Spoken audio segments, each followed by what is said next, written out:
Hello and welcome, friends. My name is Casey, and I'm going to be guiding you through another tutorial for props. The prop we're working with today is the sandbag. So I'm going to be using two sandbags just because they feel really great.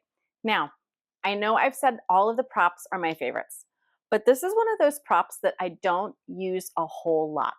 But when I do incorporate into my practice, mostly a restorative practice where I'm laying for a few minutes for each time in the posture, it's really a nice addition. Like I said, I don't use it all the time, but when I do, I really see a difference with using it and without using it. And with the sandbag, makes it so much more restorative and so much more grounding. So that's the purpose of the prop that we're using today, the sandbag. It just helps with grounding. It just gives us a little extra depth in the posture. Hopefully we can feel a little bit more relief after using this prop. So we are going to first come to a child's pose. Now there are a lot of poses that you can use props for in the restorative practice, but I'm just going to show you three of the most basic postures that we can use them in. And the first one I'm going to use is across my low back. So we take it. It is really nice to have a second pair of hands to help you with this. So I'm trying to even out the sandbag so it's on my low back. And then if you don't have two, one on the low back is perfectly fine. And then you can come down into it. I'm going to take this second sandbag in between my shoulder blades and come down. I'm going to bring my arms alongside me and really get deep into this shape.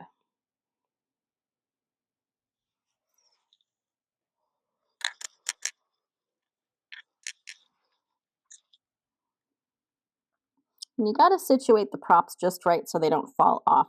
So this sandbag is across my low back, and the other one is in between the shoulder blades, down the center of my spine. And you can choose to stay here for 5 to 10 cycles of breath. But of course, if you have more time, you can stay up to 5 minutes in this shape. Now to come out, carefully put your hands on one of the sandbags or both and come out very carefully. That's why having a second pair of hands is really nice if you're using sandbags. The next shape we're going to come down to is Supta Baddha Konasana, so reclined bound angle. And I'm going to take just one of my yoga sandbags across my hips, but then the other one I'm going to place on the feet. So like I said, if you have two, great. If you only have one, that's fine too. So I try to make the sandbag nice and even across my feet. And then I'm going to carefully come down onto my back, place the other sandbag across my low belly. And maybe my hands are resting gently on the sandbag or above the sandbag or alongside my body. And again, I'm just getting some additional grounding, almost as if somebody had their hands firmly placed on my body and just putting a little pressure. Soothing the anxiety. And really just allowing us to become present in our practice, in our bodies. Some awareness. Again, you're more than welcome to stay here 5 to 10 cycles of breath or longer. Maybe you stay for 5, maybe you stay for 10 minutes. When you're coming out, carefully remove one sandbag at a time. Carefully bring those knees together and then just take those feet out from underneath. All right, the third shape, legs up the wall. Now just imagine I am in front of a wall. I'm close to it. I'm going to bring my legs up the wall, but then I'm going to place a sandbag on my feet.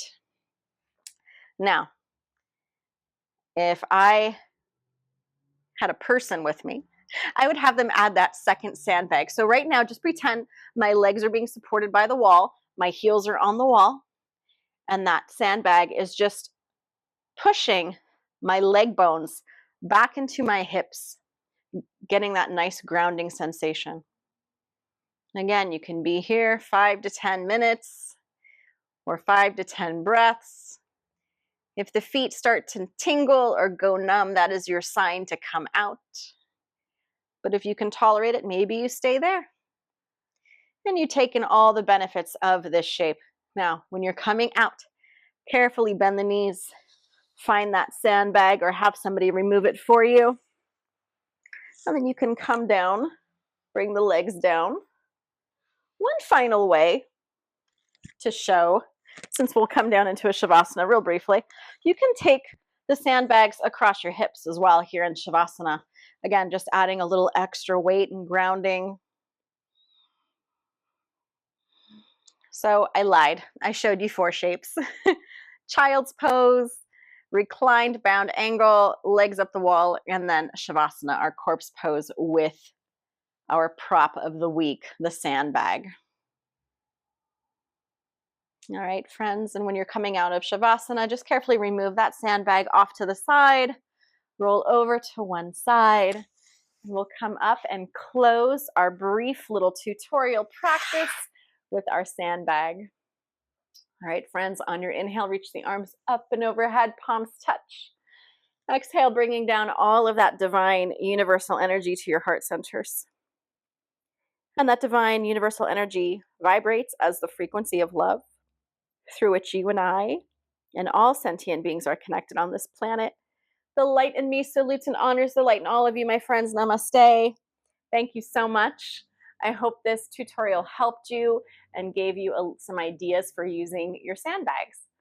Have a great rest of your day, and don't forget to drink your water.